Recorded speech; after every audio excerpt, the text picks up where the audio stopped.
Letter to Nicholas, Chapter 2. Élodie continues her story in the Parisian brothel. An appointment was made for me to see Madame Adeline. The girls clustered around me. They knew that I had bled. It was impossible to have any secrets or privacy. "Are you a virgin?" "I suppose not," I replied. "I was raped before I came here." "Whatever you do, be scrupulously honest with Madame Adeline. Any hint of lies and you're out, ruined forever." A few days later, I was summoned to the living quarters of Madame Adeline. They were extravagant, sumptuous. There was colour and richness everywhere, in the rugs, the sofas, the drapes, the paintings, the chandeliers. I stood still and stiff, my head deferentially bowed. "Well, Élodie," she began, "we need to learn a little more about you. Did you know your parents?" "Yes, madame." "And what did your father do?" "He was a notary, madame." "And what happened that brought you here?" "My parents both caught a plague and died. I was sent to a distant relative, but I believe them to have been cruel people. They treated me harshly." "And did this harsh treatment include physical and sexual abuse?" "Yes, madame." My voice was low, my cheeks burned, and I hung my head in shame. She remained quiet, running her eyes over me. "Take off your clothes." Such was her tone that I dared not disobey. "Come here," she commanded. She scrutinized my face, then my body. She ran her fingers over my arms, my breasts, my belly, and my buttocks. "Okay," she said, "get dressed and go back to work." A sense of helplessness and worthlessness invaded me. My status was that of a piece of meat on a butcher's hook. I was numb. I was nothing. My hurt was indescribable, but I couldn't even cry. Next day, I was told by one of the servants to report to the main office where Monsieur le Professeur would be waiting for me. "What does this mean?" I asked the girls.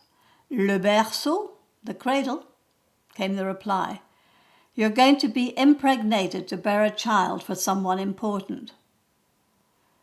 "So why do I have to see Monsieur le Professeur?" "It is likely that the child is required for an educated family, so they will attempt to assess your level of intelligence. If you're found to be smart and prove that you're a quick learner, then there's a chance that you will be selected." "Is it a good thing?"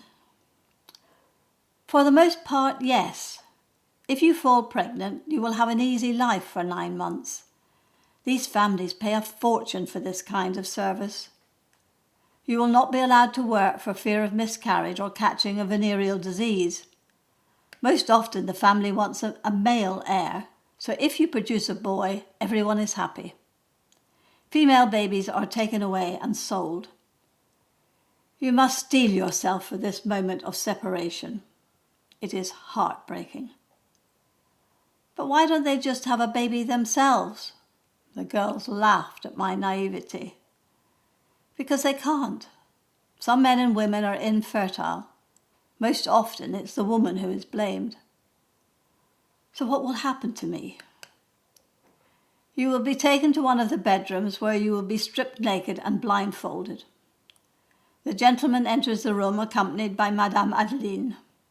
She then retreats behind the curtains. There is never any conversation. The man carries out his act and leaves. A blanket is placed around you and you are required to lie still on your back in the hope that the sperm will do their job." That night I thought of my parents and my sister Juliette. We had all loved each other. It was a love that I had taken for granted. I recalled the feeling of warmth and security when my mother put her arms around me. Would I ever know love, of any kind, ever again? I could not imagine loving a baby forced inside me by a stranger. I imagined then that I would be relieved to have such a baby taken away from me. From her notes, Madame Adeline calculated my time of optimum fertility. Nothing was explained to me, except that I would be entertaining a gentleman the next day. The girls had told me that these donors were students from the Sorbonne. They were young, healthy, and quick. It was exactly as the girls had described. It was, I later reflected, not as bad as I had feared. I was blindfolded, and in addition, what seemed like a straw hat was placed over my face and the strings tied behind my head. I later realized that this was not for my protection, but to prevent the donor from recognizing me if I became part of a famous family. The hat preoccupied me, not because I was suffocating, but because of the strangeness and darkness inside it. It helped me to feel detached from what was being done to me. Back then I was relieved that it was over. I wonder how I would have felt if I had known that male adult flesh would never again be pressed against my skin. I overheard Madame Margot instruct a young man to report to the office to receive a part payment. He was to return in a month and would receive full payment if I was pregnant. Thank you for listening. If you're enjoying the story, don't forget to like and subscribe. But this is all for now. See you soon. Bye.